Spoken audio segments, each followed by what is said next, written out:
What's good, sports fans? My name is Damian Adams from The Real Deal with Damian Adams. If you're not familiar with that podcast, go ahead and search it on whatever platform you listen to podcasts on. Search the full thing, The Real Deal with Damian Adams. It's like a pimp named Slickback. I put the full thing.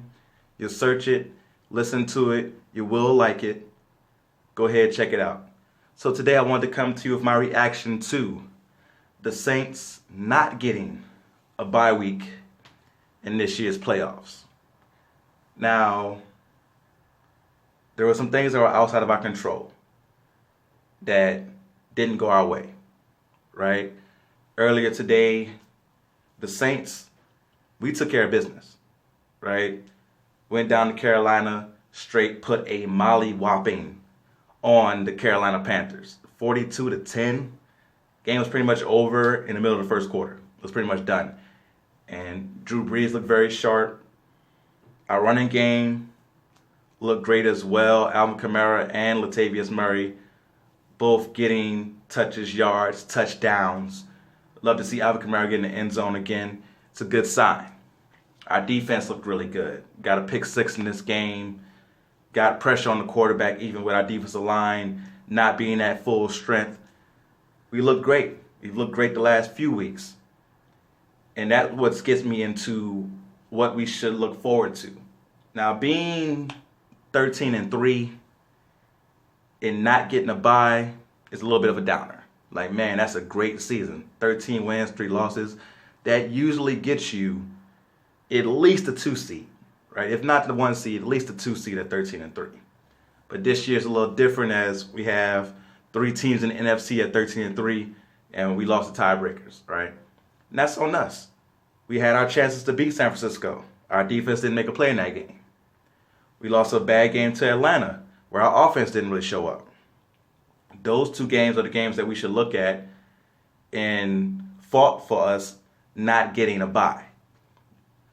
But on a positive note, these last few weeks we've been playing awesome on both sides of the ball. And we get to carry that momentum into the playoffs against Minnesota. And usually for that bye week, the reason that you want it is to rest and to get your team as healthy as possible for the playoff run that you're about to make. Right now, we're as healthy as we're going to get. We were missing players on the offensive line who came back today. The players that were missing on the defensive line, they're not coming back.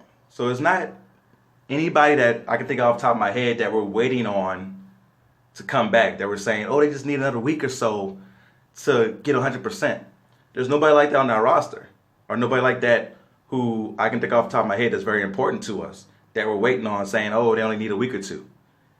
We have everybody we're going to have for the run. So let's carry this momentum from these last few games into Minnesota or into New Orleans and destroy Minnesota, get our revenge for the Minnesota Miracle, and go from there. We're going to have to win at least 1 road game. Hey, and we're going to have to go into Green Bay. Looking forward. If we win against Minnesota, we'll have to go into Green Bay. Hopefully it's not, the frozen tundra and the snowstorm and all that stuff, but we'll see when we get there. We had our chances to get home field and we didn't take advantage. And whenever you put yourself in a position where you're depending on the Detroit Lions to help you out, things aren't going to go well. And that's what happened today. Detroit, they did put up a good effort. They didn't hold on. Seattle, they put up a good effort as well in their comeback against San Francisco. Both games could have went either way, and we could easily be the 1 seed right now. But that's the way of football. You got to take care of things yourself. And we did the best we could with that, right? 13-3, you can't really complain too much about 13-3. Like I said, I pointed out earlier that we could have took care of, Atlanta, and our defense could have made some plays against San Francisco, but it is what it is. Now, my initial thoughts on the playoff game on Sunday at 1 p.m. Eastern Standard Time, where we're hosting Minnesota, I feel good. I feel really good about that matchup. Kirk Cousins, big time game. We all know what his record is. So I'm really not scared of Kirk Cousins showing up against us having this great game. Their strength is running the ball. Our strength on defense is stopping the run. So if we show up, we stop the run. We force them to pass the ball. Even with the weapons they have on the outside, I'm not scared of Kirk Cousins. And their offensive line is horrible against the pass rush. We saw that last Monday night against Green Bay where Zadarius Smith had the game of his life. Cameron Jordan and those guys can ball out against that Minnesota offensive line if we get ahead of them. We get ahead, we get a 14-point, 17-point lead. Our defensive line gets to pin their ears back and just rush. I see Minnesota falling out of that game really quickly. So my initial prediction for the wild card weekend game where we host Minnesota, I got the Saints winning 28-13. I think we win pretty easily in this one. 28-13 Saints, you heard it here first. Until next time, make sure you subscribe to The Real Deal with Damian Adams. Podcast available everywhere. And go real or go home.